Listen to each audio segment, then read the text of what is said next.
Namaste, my dear children. Welcome to distance learning sessions through videos. Today, let us continue our discussion of chapter number 1, Food and Health.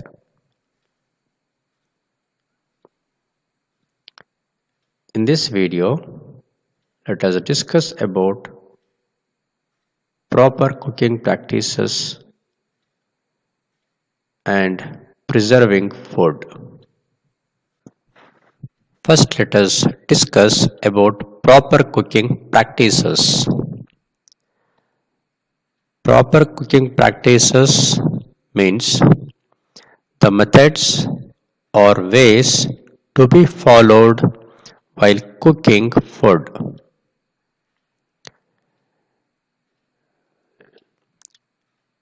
Your mother will be following these while cooking food.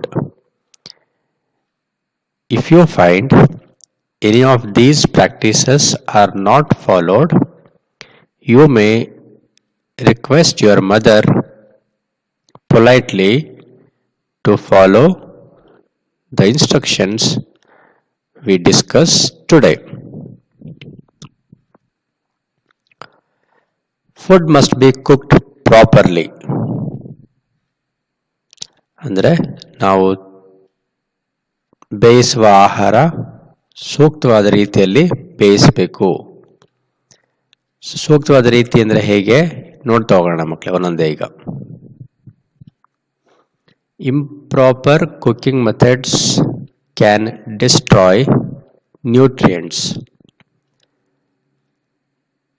ನಾವು follow ಮಾಡ್ತಿರುವಂಥ methods improper ಸೂಕ್ತವಾಗಿರಲಿಲ್ಲ ಅಂತಂದರೆ ಅದೇನು ಮಾಡ್ಬೋದಪ್ಪ ಅಂತಂದರೆ ಆಹಾರದಲ್ಲಿರುವಂತಹ ಜೀವಸತ್ವಗಳನ್ನು ನಮ್ಮ ಬಾಡಿಗೆ ಬೇಕಾಗಿರುವಂತಹ ನ್ಯೂಟ್ರಿಯೆಂಟ್ಸ್ಗಳನ್ನು destroy ಮಾಡುತ್ತೆ ಅಥವಾ ಹಾಳು ಮಾಡುತ್ತೆ.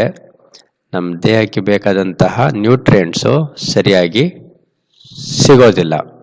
ಈ ಕಾರಣಕ್ಕೋಸ್ಕರ ಆಹಾರವನ್ನು ತಯಾರಿಸುವಾಗ ಅಡುಗೆ ಮಾಡುವಾಗ ಸರಿಯಾದ ವಿಧಾನಗಳನ್ನು ಪಾಲಿಸಬೇಕು.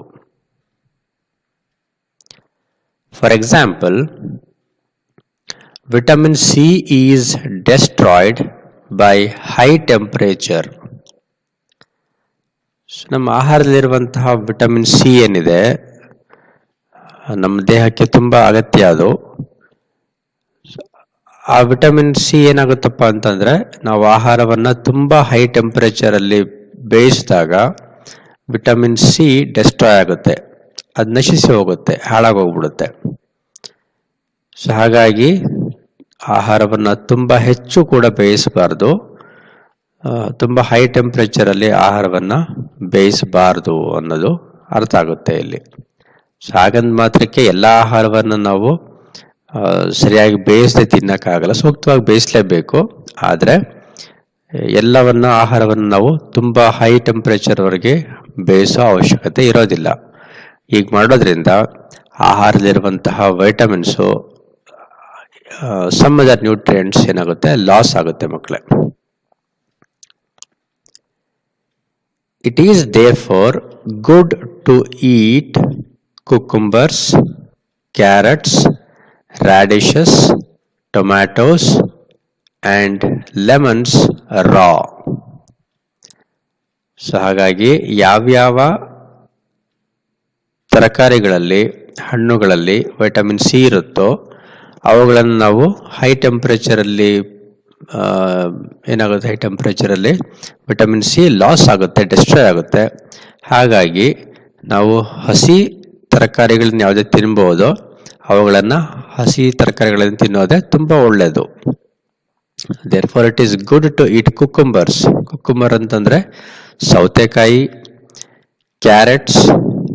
ಕ್ಯಾರೆಟ್ ಅಥವಾ ಕನ್ನಡದಲ್ಲಿ ಗಜ್ಜರಿ ಅಂತ ಕೂಡ ಕರಿತೀವಿ, ರಾಡಿಶ್ ಅಂದರೆ ಮೂಲಂಗಿ, ಟೊಮ್ಯಾಟೋಸ್ ಮತ್ತು ಲೆಮನ್ಸ್ ನಿಂಬೆಹಣ್ಣು.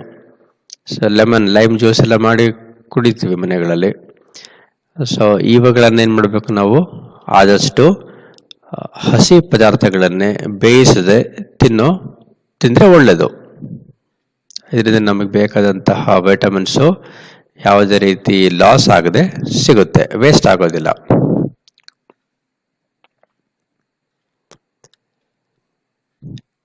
When the rice, pulses or vegetables are boiled in water, the nutrients from these foods mix with water.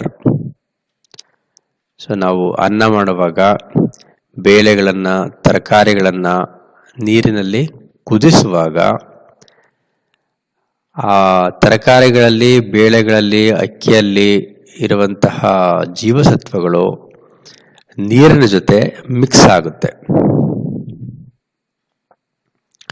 ಹಾಗಾಗಿ these nutrients are lost if the water is thrown away. So ತರಕಾರಿಗಳನ್ನು ಬೇಯಿಸಿದ ಮೇಲೆ, ಸೊಪ್ಪನ್ನು ಬೇಯಿಸಿದ ಮೇಲೆ, ಬೇಳೆಗಳನ್ನು ಬೇಯಿಸಿದ ಮೇಲೆ, ಅಥವಾ ಎಸ್ಪೆಷಲಿ ಅನ್ನ ಮಾಡುವಾಗ ಆ ಬೇಯಿಸಿದಂಥ ನೀರನ್ನು ಚೆಲ್ಲಿದ್ರೆ, ಕೆಲವರಿಗೆ ಅನ್ನ ಮಾಡುವಾಗ ಇತ್ತೀಚಿನ ದಿನಗಳಲ್ಲಿ ಎಲ್ಲರೂ ಪ್ರೆಷರ್ ಕುಕ್ಕರ್ಗಳನ್ನು ಬಳಸ್ತಾರೆ ಮನೆಗಳಲ್ಲಿ. ಹಾಗಾಗಿ ಹೆಚ್ಚು ಅನ್ನವನ್ನು ಮಾಡಿದಾಗ ಅದರಲ್ಲಿ ಬರುವಂತಹ ನೀರು ಅಥವಾ ಗಂಜಿಯನ್ನು ಚೆಲ್ಲುವುದು ತುಂಬ ಕಡಿಮೆ. ಸೊ ಒಂದು ವೇಳೆ ಆ ರೀತಿ ನಾವು ಪ್ರಾಕ್ಟೀಸ್ ಇದ್ದರೆ ಅಡುಗೆ ಮಾಡುವಾಗ ನಿಮ್ಮ ಮನೆಗಳಲ್ಲಿ ಒಂದು ವೇಳೆ ಅನ್ನ ಮಾಡುವಾಗ ಅದರ ಗಂಜಿಯನ್ನು ಚೆಲ್ಲುವ, ಹೊರಗೆ ತೆಗೆಯುವಂತಹ ಪ್ರಾಕ್ಟೀಸ್ ಪದ್ಧತಿ ಇದ್ದರೆ ಅದನ್ನು ತಪ್ಪಿಸಿದ್ರೆ ತುಂಬ ಒಳ್ಳೆಯದು. ನ್ಯೂಟ್ರಿಯೆಂಟ್ಸ್ ಲಾಸ್ ಆಗೋದಿಲ್ಲ ಮಕ್ಕಳೇ. This is what are called as the good practices of cooking food. So ಆಹಾರವನ್ನು ತಯಾರಿಸುವಾಗ ಈ ರೀತಿ ನಾವು ತರಕಾರಿಗಳನ್ನು, ಬೇಳೆ ಕಾಳುಗಳನ್ನು, ಬೇಯಿಸಿದಂತಹ ನೀರನ್ನು ಚೆಲ್ಲಬಾರದು, ಅದನ್ನು ನಾವು ಉಪಯೋಗಿಸಬೇಕು.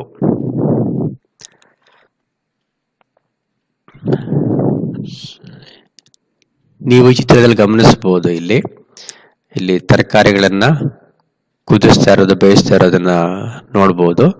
ಸೊ ಈ ರೀತಿ ಬೇಯಿಸಿದ ನಂತರ ಅದರಲ್ಲಿರುವಂತಹ ನೀರನ್ನು ಚೆಲ್ಲಬಾರದು. ಅದನ್ನು ನಾವು ಕರಿ ಅಥವಾ ಸಾಂಬಾರು ರೀತಿ ಮಾಡಿಕೊಂಡು ಅದನ್ನು ಉಪಯೋಗಿಸ್ಬೇಕು. ಸಾಮಾನ್ಯವಾಗಿ ಎಲ್ಲ ಮನೆಗಳಲ್ಲೂ ಅದನ್ನು ನಾವು ವೇಸ್ಟ್ ಮಾಡೋದಿಲ್ಲ, ಬಳಸ್ತಾ ಇರ್ತಾರೆ. ಸೊ ಒಂದು ವೇಳೆ ಆ ರೀತಿ ಮಾಡ್ತಾ ಇದ್ರೆ ಅದನ್ನು ಕುದಿಸಿ ನೀರನ್ನು ಚೆಲ್ಲಿ ಅಡುಗೆ ಮಾಡೋಂಥ ಪದ್ಧತಿ ಇದ್ದರೆ ಅದನ್ನು ತಪ್ಪಿಸ್ಬೇಕು.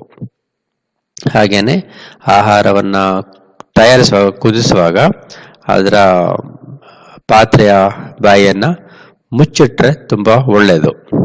ಇದರಿಂದ ಎನರ್ಜಿ ಕೂಡ ಸೇವ್ ಆಗುತ್ತೆ. ಆಮೇಲೆ ಕೆಲವು ನ್ಯೂಟ್ರಿಯೆಂಟ್ಸ್ ಎಲ್ಲ ಇವಾಪರೇಟ್ ಆಗಿ ಹೋಗೋದು ಕೂಡ ತಪ್ಪುತ್ತೆ.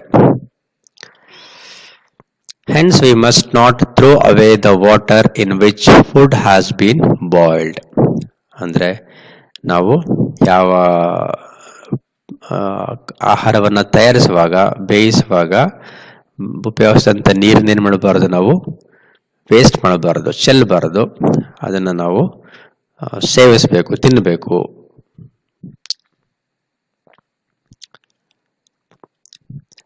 Freshly cooked food does not have germs.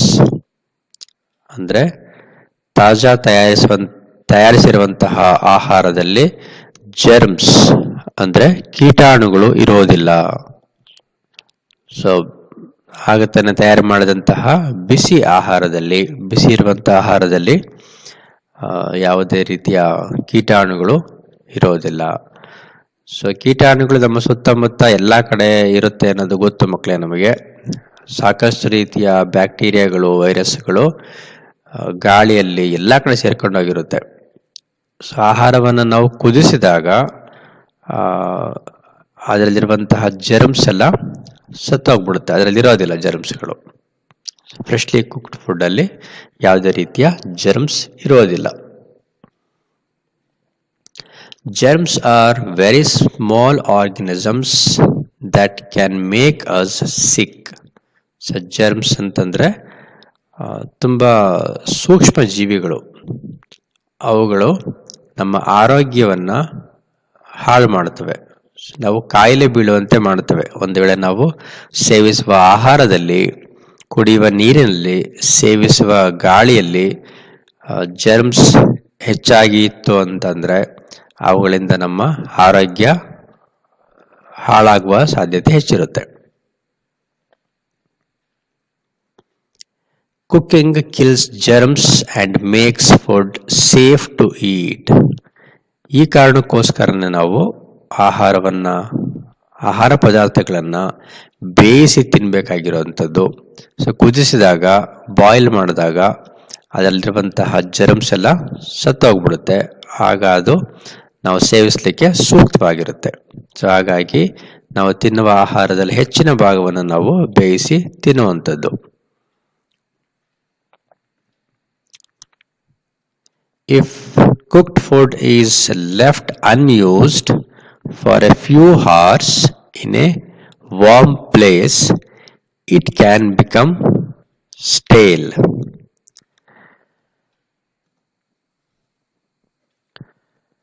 So ತಯಾರಿಸಿದಂಥ ಆಹಾರ, ಬೇಯಿಸಿರುವಂಥ ಆಹಾರ ಕೆಲವು ಗಂಟೆಗಳ ತನಕ ನಾವು ಅದನ್ನು ತಿನ್ನದೆ ಹಾಗೆ ಬೆಚ್ಚಗಿರೋ ಪ್ರದೇಶದಲ್ಲಿ ಇಟ್ಟರೆ ಅದೇನಾಗುತ್ತೆ, ಹಳಸಿ ಹೋಗುತ್ತೆ.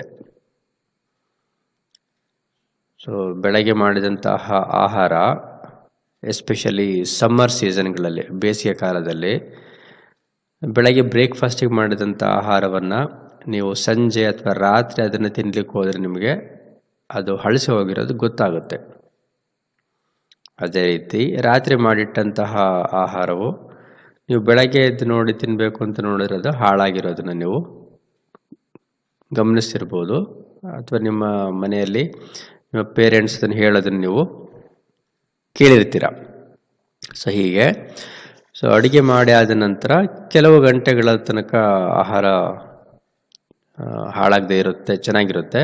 ಸೊ ಇದು ಒಂದು 3-4 ಅವರ್ಸ್ ಇಂಥ ನಂತರ ಇಟ್ಟರೆ ಕೆಲವು ಆಹಾರಗಳು ಸರಿಯಾಗಿ ಬೇಯಿಸದೇ ಇದ್ದರೆ ಆ ರೀತಿಯ ಆಹಾರಗಳು ಏನಾಗುತ್ತೆ, ಹಳಸಿ ಹೋಗುತ್ತೆ, ಕೆಟ್ಟೋಗ್ಬಿಡುತ್ತೆ.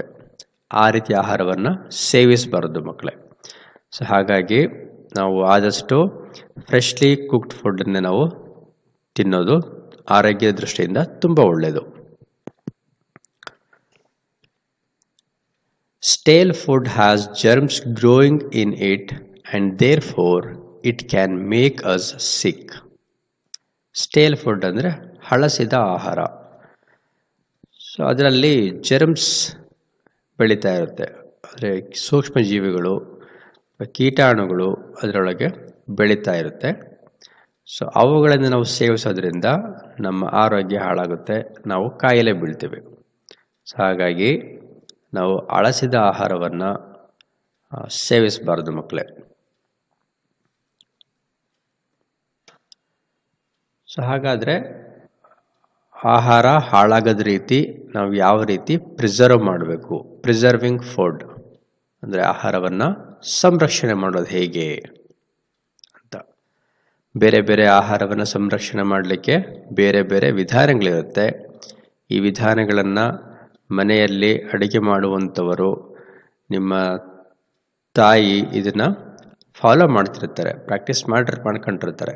ಆಹಾರ ಪದಾರ್ಥಗಳು ಹಾಳಾಗದ ರೀತಿ ಅವರು ಮುನ್ನೆಚ್ಚರಿಕೆ ವಹಿಸಿ ಎಲ್ಲವನ್ನು ಸೂಕ್ತವಾದ ರೀತಿಯಲ್ಲಿ ಅವುಗಳನ್ನು ಸಂರಕ್ಷಣೆ ಮಾಡ್ತಾ ಇರ್ತಾರೆ. ಅವುಗಳನ್ನು ನೋಡಿ ನೀವು ಅವರಿಂದ ಕೇಳಿ ಕೂಡ ತಿಳ್ಕೊಳ್ಬಹುದು, ಯಾವ ಆಹಾರ ಪದಾರ್ಥಗಳನ್ನು ಯಾವ ರೀತಿ ಸಂರಕ್ಷಣೆ ಮಾಡ್ತಾ ಇದ್ದಾರೆ ಅನ್ನೋದನ್ನು ನೀವು ಅಡುಗೆ ಮನೆಯಲ್ಲಿ ಹೋಗಿ ನೋಡ್ಬೋದು. ಧಾನ್ಯಗಳನ್ನು, ಅಕ್ಕಿ, ಬೇಳೆಗಳನ್ನು ಯಾವ ರೀತಿ ಪ್ರಿಸರ್ವ್ ಮಾಡಿರ್ತಾರೆ, ಹಾಗೆಯೇ ತರಕಾರಿಗಳನ್ನು, ಹಣ್ಣುಗಳನ್ನು ಎಲ್ಲಿಟ್ಟಿರ್ತಾರೆ, ಮತ್ತು ಉಪ್ಪಿನಕಾಯಿ ಆಗಿರ್ಬೋದು, ಇನ್ನು ಈ ರೀತಿ ಜಾಮ್ಗಳು, ಅವುಗಳನ್ನು ಯಾವ ರೀತಿ ಪ್ರಿಸರ್ವ್ ಮಾಡಿರ್ತಾರೆ ಅದನ್ನು ನೀವು ನೋಡಿ ಕೇಳಿ ತಿಳ್ಕೊಳ್ಬಹುದು. ಸೊ ಈಗ ನಾವು ಈ ಪಾಠದಲ್ಲಿ ಕೆಲವು ಪದ್ಧತಿಗಳು ಫಾಲೋ ಮಾಡೋದ್ರಿಂದ, ಅನುಸರಿಸೋದ್ರಿಂದ ಯಾವ ರೀತಿ ನಾವು ಆಹಾರವು ಹಾಳಾಗದ ರೀತಿ ಕಾಪಾಡಬಹುದು ಅನ್ನೋದನ್ನು ತಿಳ್ಕೊಳ್ಳೋಣ ಮಕ್ಕಳೇ.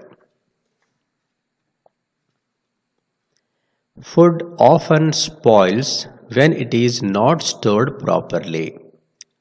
ಆಹಾರ ಪದಾರ್ಥಗಳನ್ನು ನಾವು ಸೂಕ್ತವಾದ ರೀತಿಯಲ್ಲಿ ಸ್ಟೋರ್ ಮಾಡಿರಲಿಲ್ಲ ಅಂದರೆ, ಸೂಕ್ತವಾದ ರೀತಿಯಲ್ಲಿ ನಾವು ಇಟ್ಟಿರಲಿಲ್ಲ ಅಂದರೆ ಅದೇನಾಗುತ್ತೆ, ಸಾಮಾನ್ಯವಾಗಿ ಅದು ಹಾಳಾಗೋಗುತ್ತೆ.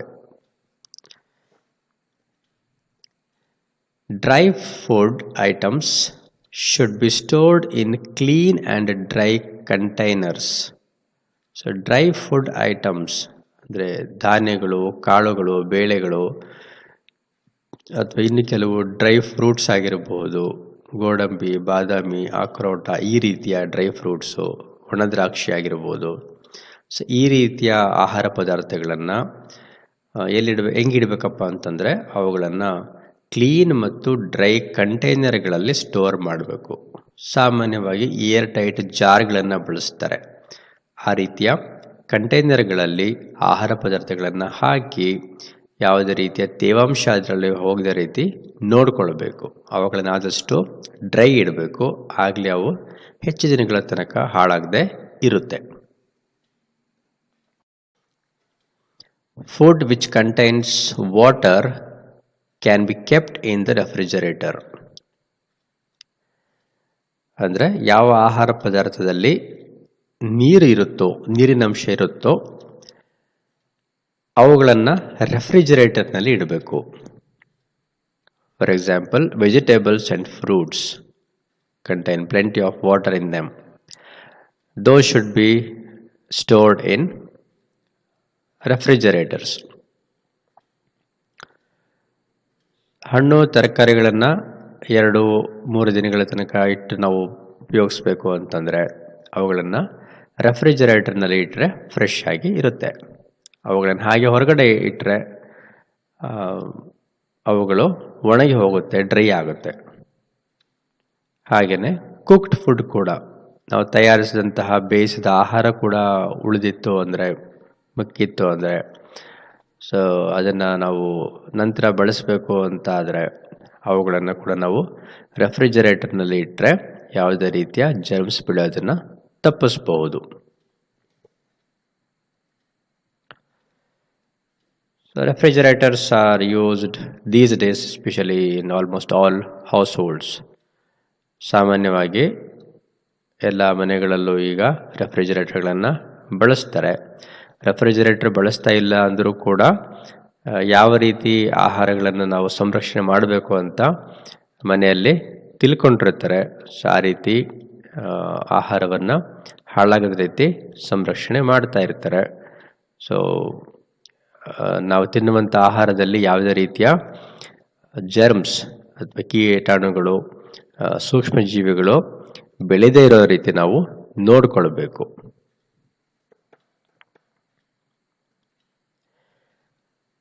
To prevent food from spoiling, it needs to be preserved.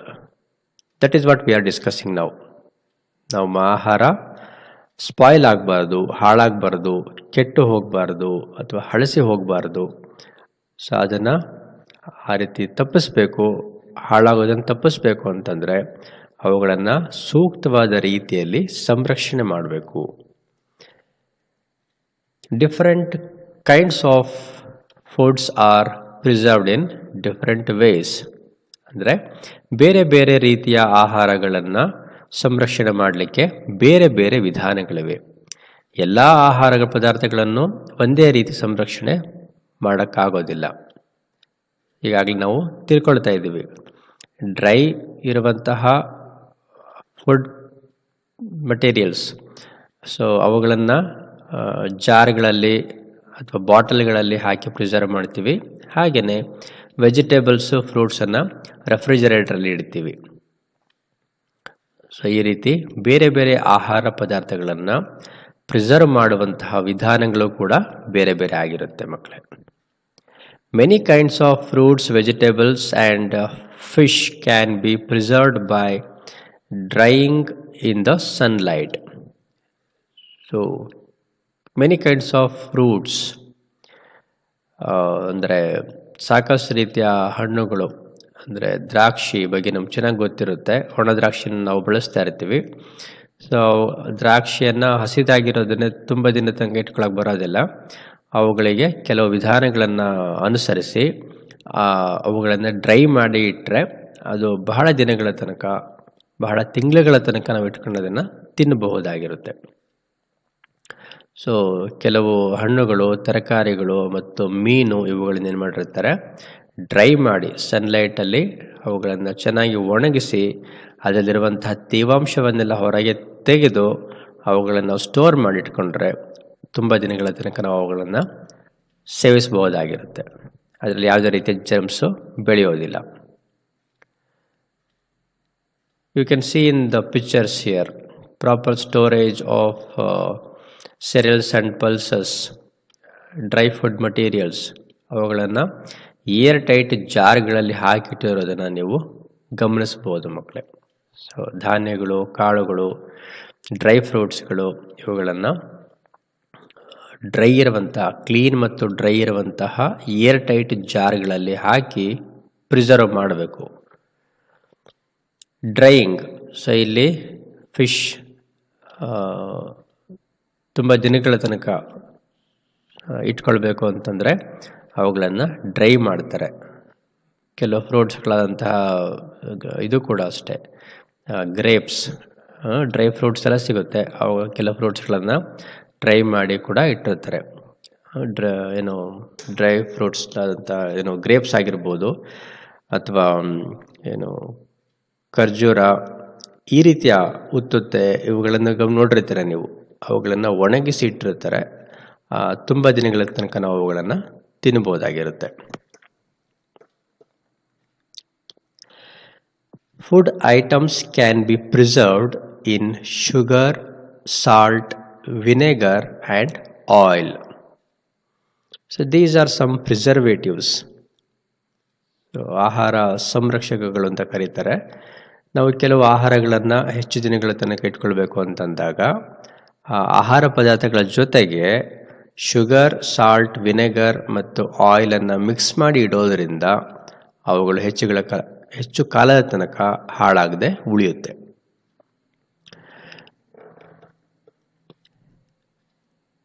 Pulp of ripe fruits can be preserved in high amount of sugar as jams.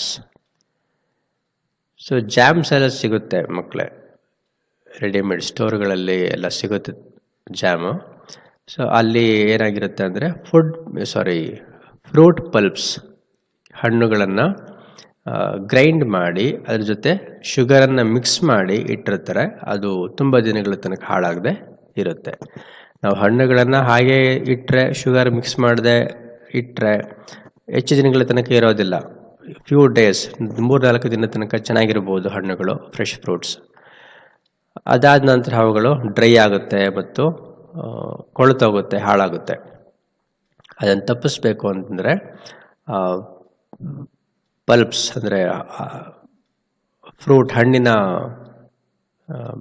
ತುಂಡುಗಳು, ಪೀಸ್ಗಳನ್ನು ನಾವು ಶುಗರಲ್ಲಿ ಮಿಕ್ಸ್ ಮಾಡಿಟ್ಟರೆ ತುಂಬ ದಿನದ ತನಕ ಅದು ಸ್ಪಾಯ್ಲ್ ಆಗದೆ ಉಳಿಯುತ್ತೆ. Pickles are preserved in salt and oil or vinegar. Pickles ಅಂದರೆ ಉಪ್ಪಿನಕಾಯಿ.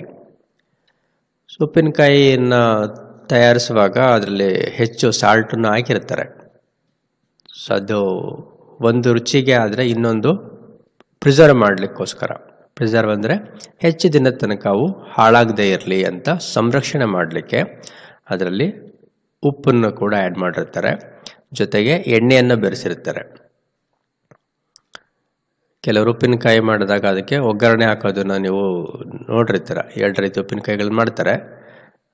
So ಅವುಗಳನ್ನು ಉಪ್ಪಿನಕಾಯಿ ತೊಕ್ಕು ಅಂತೆಲ್ಲ ಮಾಡಿಟ್ಕೊಂಡಿರ್ತಾರೆ.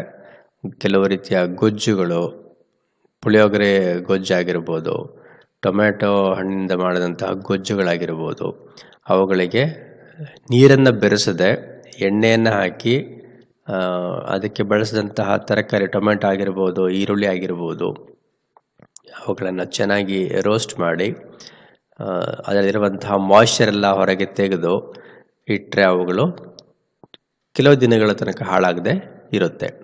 ಸೊ ಈ ರೀತಿ ಬೇರೆ ಬೇರೆ ಆಹಾರ ಪದಾರ್ಥಗಳನ್ನು ನಾವು ಸಂರಕ್ಷಣೆ ಮಾಡಲಿಕ್ಕೆ ಬೇರೆ ಬೇರೆ ವಿಧಾನಗಳಿವೆ. ಸೊ ನೀವಿಲ್ಲಿ ಜಾರ್ಗಳಲ್ಲಿ ಅಥವಾ ಬಾಟಲ್ಗಳಲ್ಲಿ ಗಮನಿಸ್ಬೋದು. ಕೆಲವು ಹಣ್ಣುಗಳು, ತರಕಾರಿಗಳು ಮತ್ತು ಉಪ್ಪಿನಕಾಯಿ, ಜಾಮ್ ಇರುವಂತಹ ಬಾಟಲ್ಗಳು ಇದು. ಸೊ ಇವುಗಳಿಗೆ ಸೂಕ್ತವಾದಂತಹ ಪ್ರಿಸರ್ವೇಟಿವ್ಸ್ಗಳನ್ನು ಬಳಸಿ, ಅಂದರೆ ಶುಗರು, ಸಾಲ್ಟ್, ವಿನೆಗರ್ ಅಥವಾ ಆಯಿಲ್ ಆಗಿರ್ಬೋದು, ಈ ರೀತಿಯ ಫುಡ್ ಪ್ರಿಸರ್ವೇಟಿವ್ಸ್ಗಳನ್ನು ಬಳಸಿ ಫುಡ್ಡನ್ನು ಪ್ರಿಸರ್ವ್ ಮಾಡಲಾಗುತ್ತೆ ಮಕ್ಕಳೇ. Did you know preserved food items sold in the market contain chemicals which can harm the body?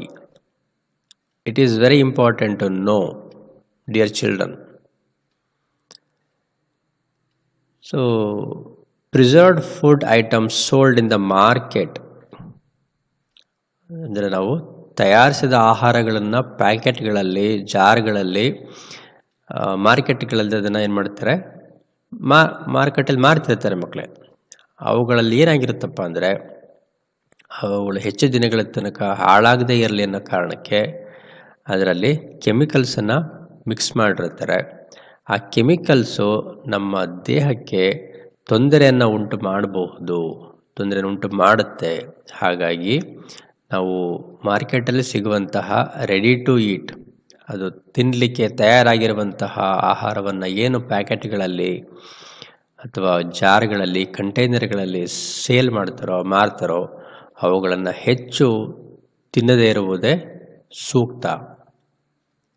ಅವುಗಳನ್ನು ಹೆಚ್ಚು ತಿನ್ನುತ್ತಾ ಬಂದರೆ ನಮ್ಮ ಆರೋಗ್ಯ ಖಂಡಿತ ಹಾಳಾಗುತ್ತೆ. ಯಾಕಪ್ಪ ಅಂದರೆ ಅವುಗಳಲ್ಲಿ ಪ್ರಿಸರ್ವೇಟಿವ್ಸ್ ಆಗಿ ಯಥೇಚ್ಛವಾಗಿ ಕೆಮಿಕಲ್ಸ್ಗಳನ್ನು ಬಳಸಿರ್ತಾರೆ. ಅವು ನಮ್ಮ ದೇಹದ ಮೇಲೆ ದುಷ್ಪರಿಣಾಮಗಳನ್ನು ಬೀರುತ್ತವೆ ಮಕ್ಕಳೇ.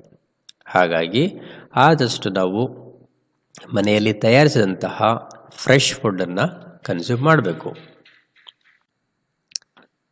Thank you for watching this video. Bye bye.